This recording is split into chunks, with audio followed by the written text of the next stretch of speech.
Nangyari, sinasabi ko sa iyo. Opo. Hindi lamang yung paraan. Hindi lamang yung paraan.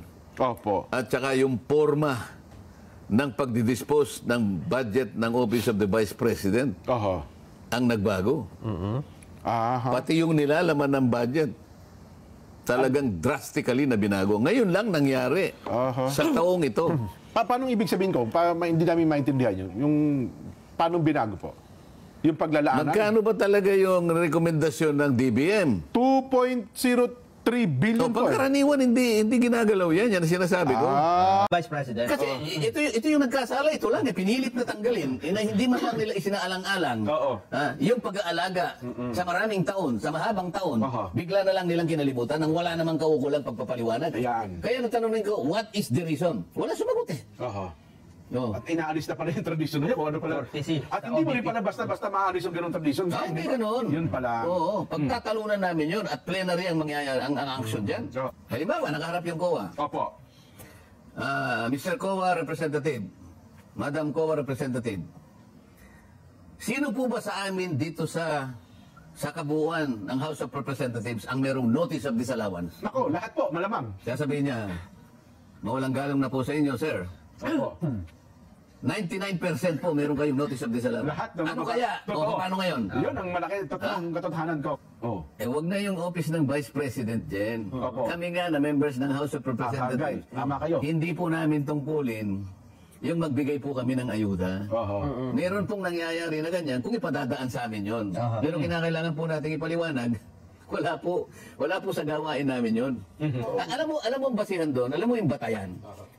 Yung kaukulang paggalang sa opisina ng dalawang pinakamataas. Nagsadya din sapagkat parte naman ako ng Kamara na kinakailangan nating bigyan ng panahon ang lahat ng importanteng bagay na sinusulong bilang batas. Ang ating national budget ay isang batas po yan. Kaya pag yan po ay na-approve, kung tutuusin mo, yung kabuuan niya na isang cheque lamang yan, Jem. Opo. Diba? Yan ang cheque na may pinakamalaki. No? Yan ang cheque na pinakamalaki ang halaga. Opo. At ang checking yan ay patungkol sa kung paano ipamamahagi sa lahat ng ahensya ng gobyerno at kung paano ito gagamitin sapagkat ang paggamit niyan ay nakaukol lamang sa interes ng bawat isang mamamayang Pilipino. Kaya dyan, sa umpisa ng plenary debates, siguro sasali ako doon kung ang pag-uusapan ay yung interes ng aking sektor na kinakatawan din, yung urban poor. Magtatanong ako ng mga ilang tanong doon. At ipinaalam ko na sa kanila ang magtatanggol ng unang budget. DBCC ito eh. Ito yung Development Budget Coordinating Council. Ito yung cluster ng economic agencies ng ating pamahalaan. Binubuo ng 4 na importanteng economic agencies. DBM, Department of Finance, NEDA, at saka Central Bank. Opo. Ito yung economic cluster. Kinakailangan nating makapagtanong ng mga ilang bagay para maunawaan ng ating mga kababayan. Punto por punto. Opo. Hindi ko na muna sasabihin ng aking mga itatanong. Para sa ganon ay doon na lang po natin makikita kung paano po nila sasagutin ang mga tanong na may kinalaman po sa pamumuhay ng bawat isang Pilipino.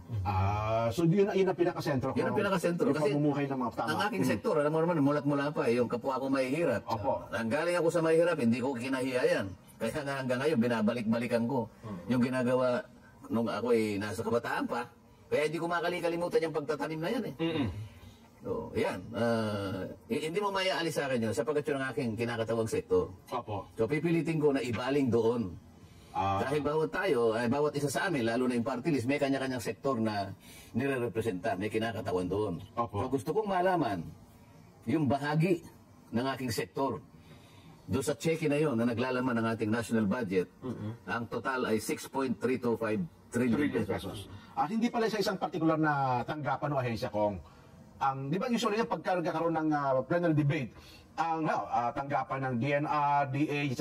Diba Kasi ang tawag dito, general principles eh. Ayun, sa general principles yung kasi ang pinakalayo, yun kasi ang basihan ng lahat ng pagkakalatag nito eh. Opo. Nandoon ang pinagkunan nito eh. Nandoon yung sentimiento kung bakit ang bawat isang ahensya ay binigyan natin ng kani-kanyang parte sa budget upang matupad yung sinasaad ng ating mga general principles na kinakatawan ng 4 na economic clusters. So ang magiging, kasi tinapos na po yung sa committee level, ito sa plenary na ito, ang pagkakaayos o pagkakahanay ng pagtalakay ay base sa pagkakaayos din nung... Ganon din ang mangyayari. Kasi yung inuna, briefing. Kaya briefing sapagkat ang magpapaliwanag o magtatanggol ng kanilang yung rasyonal nila sa likod ng mga numero sa kanilang budget ay yung mismong ulo ng agency, ng ahensya. Ng agency, tama po. Ngayon, pagka yun ay lumampas na doon, ang pagdidepensa na ay hindi na sila kung hindi ang mga kinatawan na kinauukulan na magdepensa ng budget. Yan, so, kapwa niyo mambabatas ang titindig na. Mambabatas na. Yes po. Sila ay mga mambabatas na kinabibilangan ng Appropriations Committee. Kasi sila yung pinakabida rito eh. Magmula sa chairman, sa vice chairman, marami ito eh. Yung mga vice chairman na higit pa sa 50, palagay ko ganun, marami, isa-isa silang bibigyan ng toka. O ikaw, ang ididepensa mo, national defense. Okay? Ikaw naman, Department of Trade and Industry. Ikaw, agriculture. Ikaw ay DAR. Yan namang mga, alam ba, agriculture, may pamilya naman yun eh. May mga maliliit na ahensya naman sa ilalim nun. So, siya rin ang balikakatawan doon sa mother department at saka yung mga anak ng departamento na yun. Hanggang sa katapos-tapusan. Meron magdidepensa. So, meron din magdidepensa sa opisina ng Pangulo at magdidepensa sa opisina ng Pangalawang Pangulo. Ang pagkakaiba lang, hindi na yung head ng agency, agencies. Kung hindi, yung mga kinatawan na kagaya ko, na nire-represent ang Appropriations Committee ng Kamara. So yung kasi parang ini-imagine ko kung yung tagpo na yon na sinasabi yung doon kayo titindig, ito yung sektor ng economic ng... Hindi kasi yun ang kapag kasi naidepensa mo, doon na-approve kasi plenary action ito. Yun nga po, isa plenary na. So kapag na-approve na, yun, kunwari, ikaw ang vice chair ka ng appropriations. Yan. Ang naitalagang idepensa mo ay Philippine Sports Commission. At kung ano-ano pang nandun. Kapag naidepensa mo na yun, at wala nang gustong itanong yung mga mambabatas na nagtatanong sa'yo, ay a-approve sa plenary na ang budget mo dyan ay sinasasiyan ng ayunan na ng plenaryo at tapos na. So palakpakan na yun. Ibig sabihin, sa ganang amin, tapos ka na. Ngunit ikaw itatawagin pa nung kabila. Sa Senado. Ng Senado. Bagamat ang nakalagay sa saligang batas, sana hindi na ganun eh. Kaya lang ang nangyayari, tinanong nyo na kami rito, tatanungin nyo pa kami dyan. Samantalang kung babasahin mo yung saligang batas dyan, pagtapos na sa amin, ang trabaho na lang ng Senado sana, susugan na lang yung ginawa namin. O kaya, magpanukala. Gusto kasi nila, meron din silang sariling version. Hindi, ang nakalagay kasi, to propose or concur. Yan. Pag sinabi mong propose, panukala. Yan, Ano pa ang ibang Tagalog ng propose? Panukala. Maghain ng magrekomenda. Mag-suggest. Yan. Ibig sabihin panukala. Pero, ang sinasabi, propose. Pero nangyari, impose. So, meron din silang parang alam mo, ito yung gray area eh. Alam mo kung tutuusin. Kailangan siguro isang araw o baka darating ang araw, pasadahan uli ito. Yung isang ruling ng Korte Suprema siguro siguro bisitahin uli. Kasi kung ang lingwahe ng saligang batas ay talagang tutuntunin mo lang to concur or propose wala siyang ibang option eh. At may pagkakataon pa ako. Sumang-ayon ka o mag-propose ka lang. Yan. Hindi propose impose. Nag-impose na kung tiniraan pa yung mga mababatas sa Kamara. Kaya nga nagbabaykan pa eh. Nag-away-away pa eh, di ba?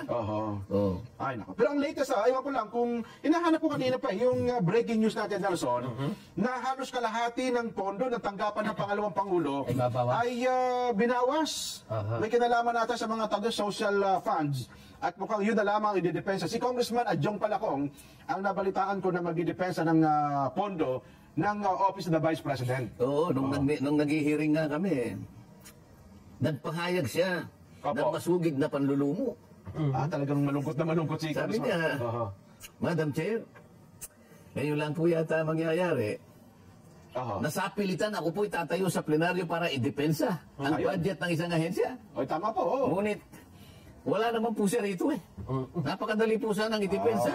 Sapagkat may mga ibang bagay talaga dyan na siyempre kailangan namin ng coordination. At tanungin po ako eh. Karaniwan po, makikita mo naman talaga dyan eh. Kapag nakatayo siya doon, halimbawa, ang magdidepensa vice chair, ano? Opo. Yung head ng agency o kung sino man yung inatasan, merong nasa likod nung nagdidepensa. Yun ang pangunahing nasa likod ko. Binubulungan ka. Yan. Paano sasagutin? So naintindihan ko yung kanyang kalungkutan eh. Yung panlulumo niya at saka siguro yung kanyang siguro may konting pag-aalala eh. Opo. Dahil nag-iisa siya doon eh. Sino yung bubulong sa akin? Mahirap na naman yun. Kaya lang hindi dapat sana naging ganun eh. Kung yung tradisyon namin Opo. ay sinunod lang. Wala sanang problema si Kong Adyong. Alam mo bang si Kong Adyong ay nag-graduate sa New Era University? Totoo ba? Eh, sinabi niya sa akin eh. Ganun ngayon ko na nalaman. Kaya pala Sinabi niya magaling sa ko akin. si Kong Adjong, ha? Oo. Kaya pala ako maganda ka lalaki. Ay, yun na. Yung Kasi guwapo dyan na ka ako. Dyan ka ako, ay kinikilatis yung pagmumukha. Totoo. Kaya si Jan, hindi na-graduate dyan.